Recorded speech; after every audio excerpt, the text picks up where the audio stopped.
Olá pessoal, bem-vindos ao canal Mundo do Voo Simulado. Estamos iniciando agora uma nova série de aviões de combate, que é o AJS-37 Viggen. Neste vídeo nós vamos fazer uma familiarização com a aeronave. Vou falar alguma coisa sobre a aeronave, algumas características, um pouco do desenvolvimento, do histórico, e depois nós vamos para o cockpit fazer a familiarização internamente. O Viggen é uma aeronave supersônica de múltiplo emprego. Ele pode ser empregado tanto como avião de caça, de bombardeiro, de ataque e de reconhecimento, além de treinamento também, que tem uma versão biplace, que é para treinamento. Ela foi projetada na Suécia pela empresa Saab, que é uma empresa que se dedica a sistemas de defesa e de segurança aeroespacial, e também atuou ou atua ainda no ramo automotivo. O primeiro protótipo do Viggen, ele voou em 1967, ou seja, há 53 anos, e começou a ser operado pela Força Aérea Sueca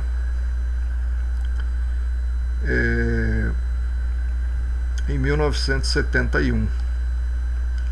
Foram produzidas ao total 329 aeronaves desse modelo, que a sua construção, a sua produção parou em 1989, o ano que cessou o projeto. Ele operou na Força Aérea da Suécia até 2005. Ele foi projetado, na realidade, para ter uma alta performance em altitudes baixas. Assim, primariamente, ele foi... o primeiro foco dele, o objetivo foi desenvolver uma aeronave de múltiplo emprego, mas o foco principal foi ataque. Ataque a alvos terrestres e alvos navais, podendo também cumprir outros tipos de missão, como nós já falamos.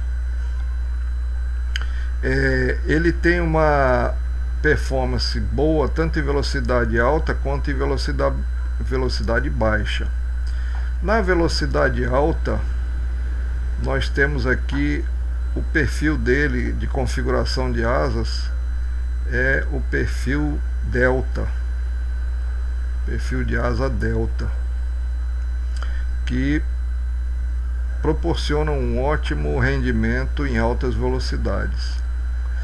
E para a operação em baixas velocidades, ele tem uma segunda asa, uma asa secundária, que fica na parte dianteira da aeronave, que é essa asinha aqui da frente, que ela vai ajudar no desempenho da aeronave em baixas velocidades.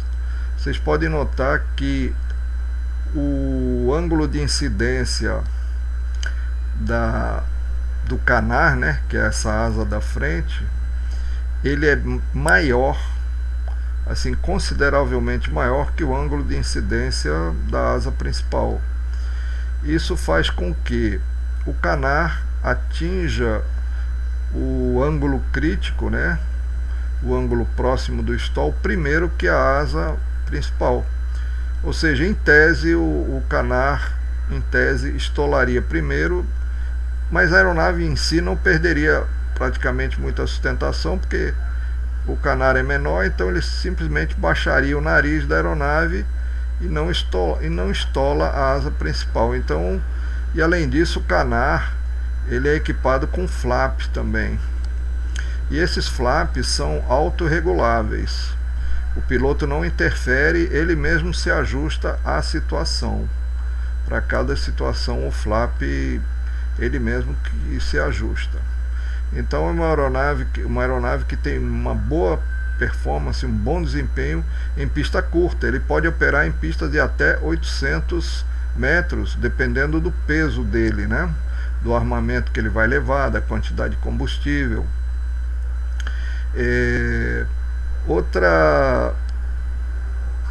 Outra característica dele é esse trem de pouso em tandem, né? As rodas do trem de pouso principal, das pernas principais, são em tandem. Foi a configuração, vamos dizer assim, adequada para que o trem fosse totalmente escamoteado nessa asa fininha, né? Se fosse rodas paralelas, não caberia dentro da asa, né? Asa muito fina para alta velocidade.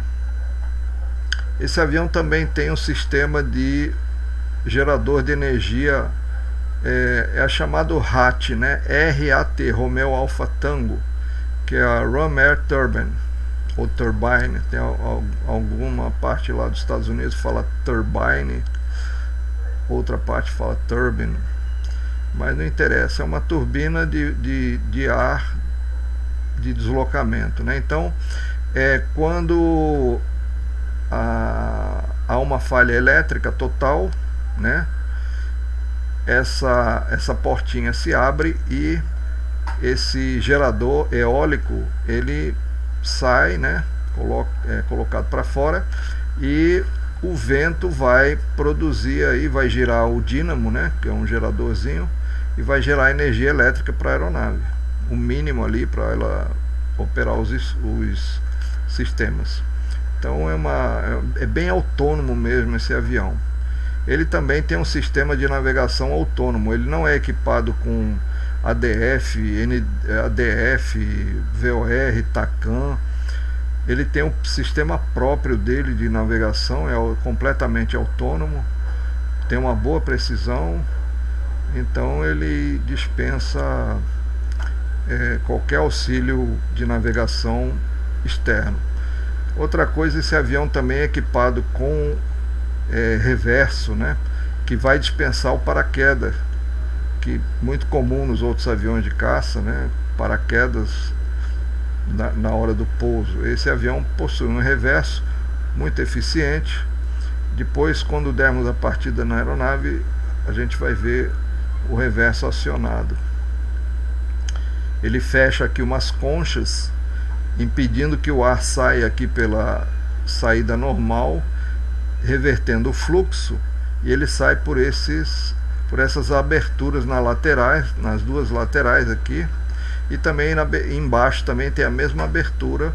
Ele joga o ar para frente, fazendo uma boa frenagem da aeronave.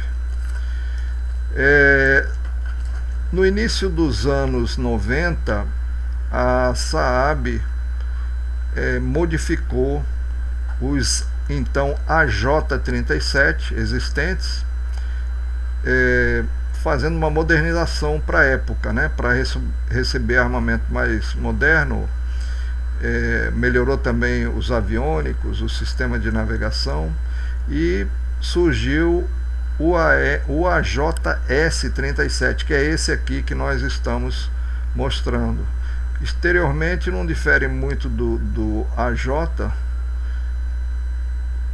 mas o que vai diferenciar é mais a parte de armamento e navegação. Bom, o motor dele é um RM8A, que é uma modificação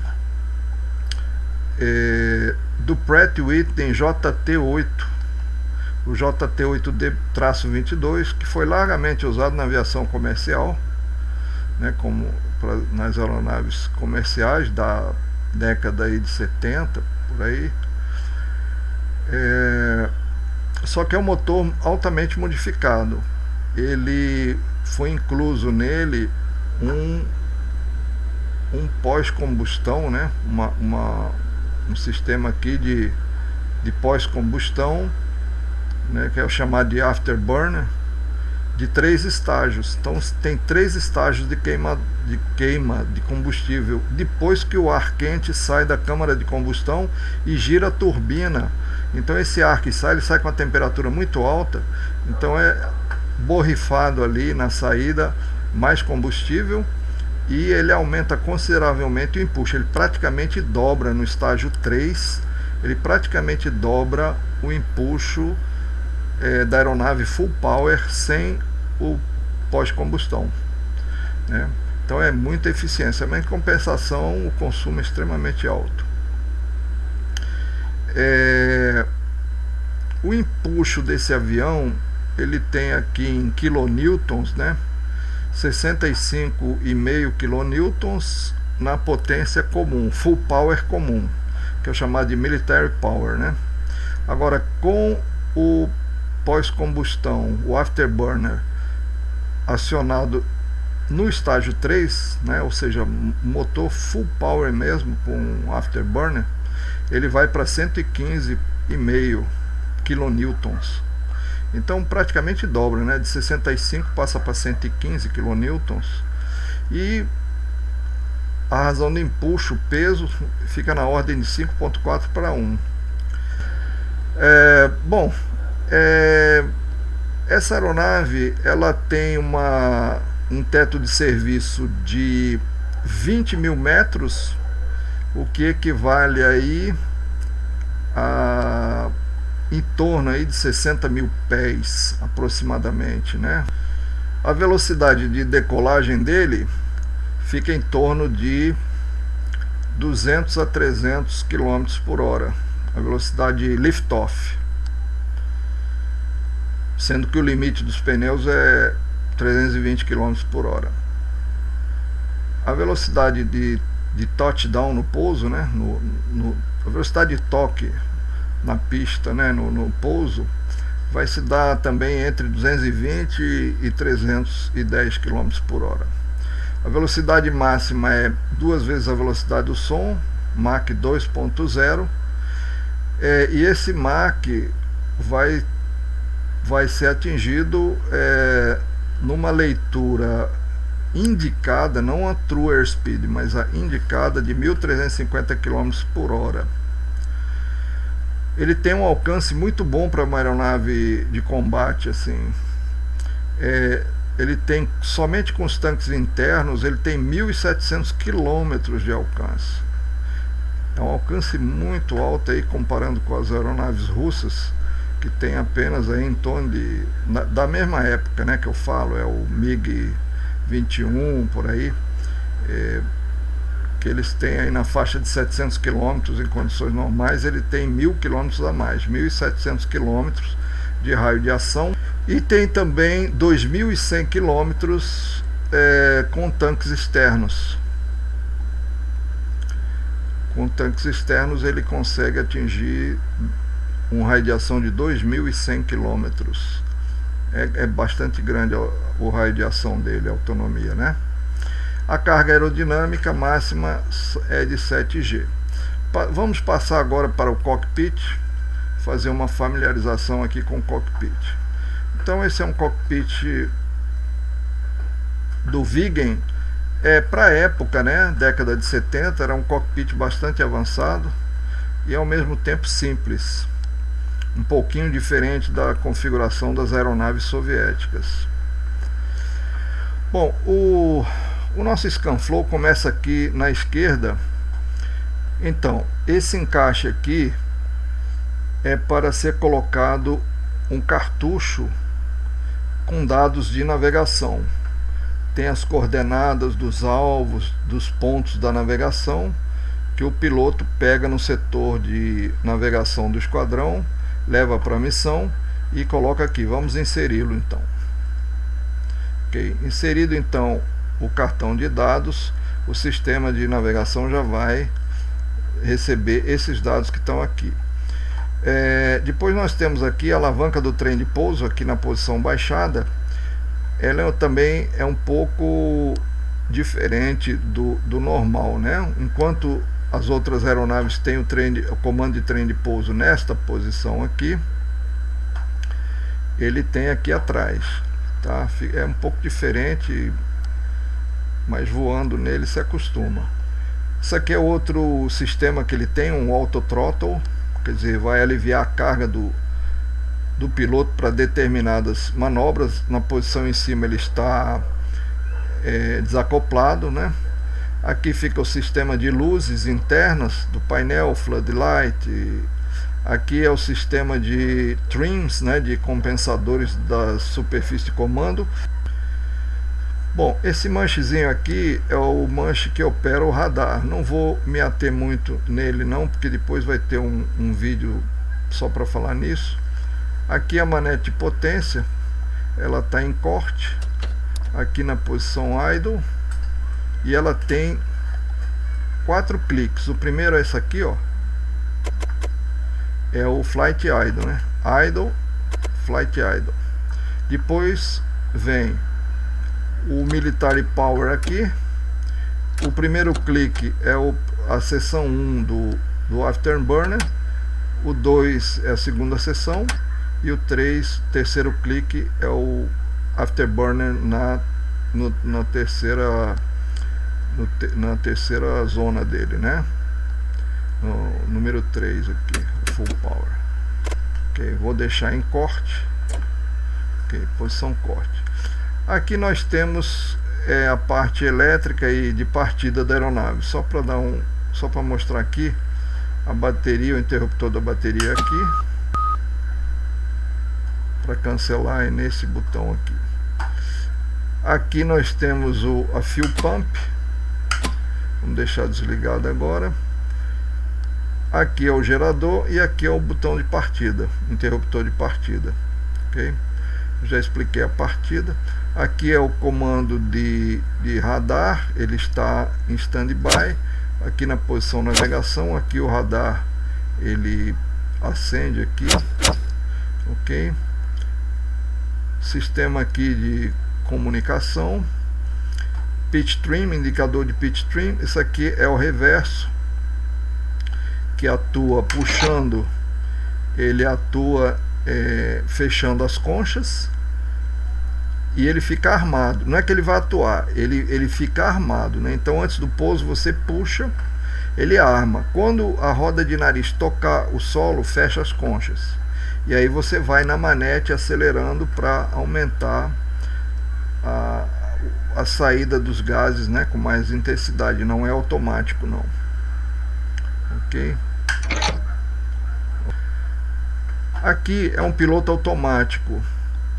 Muito simples. O primeiro é um piloto que a primeira função dele aqui, essa aqui, ele apenas vai dar uma maior estabilidade na aeronave. Ele não vai comandar nada, né? Ele vai só dar estabilidade, ele vai aumentar a estabilidade.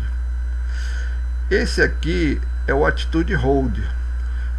Quando eu acionar, ele vai manter a atitude que o avião tiver e vai ficar. E aqui esse último é o Altitude Hold. Ele vai manter a altura da aeronave, vai nivelar. Então é um piloto automático bem simples, mas que ajuda bastante. Aqui é o indicador de ângulo de ataque, muito útil para manobras, acrobacias, dogfights, né, combate, e também para o pouso, né? No pouso você vem com entre 10 e 12 de ângulo de ataque aqui, que ele vai colocar o avião na velocidade ideal de aproximação. Aqui é o velocímetro em quilômetros por hora. Assim, como a maioria das aeronaves militares da Europa Oriental, eu acredito que as aeronaves civis também da Europa Oriental, eles não usam o sistema imperial, né, de milhas e nós, eles usam quilômetro por hora. Então aqui em quilômetros por hora, aqui é o maquímetro. O altímetro também ele é em metros, tá certo? A unidade é em metros. Aqui é o ajuste da janela de pressão aqui, a janela Kossmann. Aqui o horizonte artificial, e aqui tem as barrinhas de curso, né, de localizer, tipo um localizer, né, quando você está no centro da faixa do curso. ou da aproximação, e aqui é também tipo um glide slope que a gente vai ver no decorrer dos voos. Esse aqui é um dos principais instrumentos aqui de navegação. Aliás, é o principal, né? Ele dá esse ponteiro aqui, é o cursor para onde você selecionou o waypoint, ele vai apontar para o waypoint. Aqui é uma rosa dos ventos normal, uma bússola elétrica, né? E aqui no meio seria a imagem do radar, da tela de radar. Desse lado aqui nós temos o cronômetro, o gesímetro, horizonte reserva, altímetro reserva, velocímetro reserva. Esses dois aqui são instrumentos de potência do motor. Um vai dar a RPM do motor e outro é o EPR, que é a razão de pressão do motor. Aqui é um DME em quilômetro também, vai desde 400 km até zero. E o indicador de combustível 100% correspondente aos tanques internos completos, e para cima aqui para 120, 130 são com um tanque externo. Aqui nós temos a zona do afterburner, né? Do nozzle, aqui é o nozzle, e ele vai dar a zona aqui do afterburner 1, 2 e 3. A EGT aqui, a temperatura de exaustão, e aqui é o oxigênio, ok? Bom, o sistema de navegação é esse aqui que eu falei, ó. É tudo isso aqui. É o sistema de navegação, computador de navegação, que nós vamos posteriormente explicar. Aqui fica o painel de armamento, todo o controle de painel de armamento é aqui. E aqui nós temos as luzes externas, né? Anticolisão, a beacon e a nave light. E aqui é a formation light, luz de formação.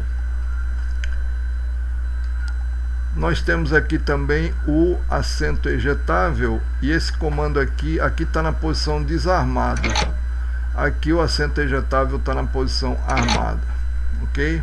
Vamos deixar desarmado. Então é isso, pessoal. Comando de cockpit aqui, de fechar e abrir o canopy. Fechar e abrir o canopy. Então é isso, pessoal. Então foi mais um vídeo assim de familiarização com a aeronave. Acredito que eu falei os pontos principais, e nos próximos vídeos nós vamos fazer partida, táxi, decolagem. Então espero que vocês tenham gostado, e até o próximo vídeo, então, se Deus quiser.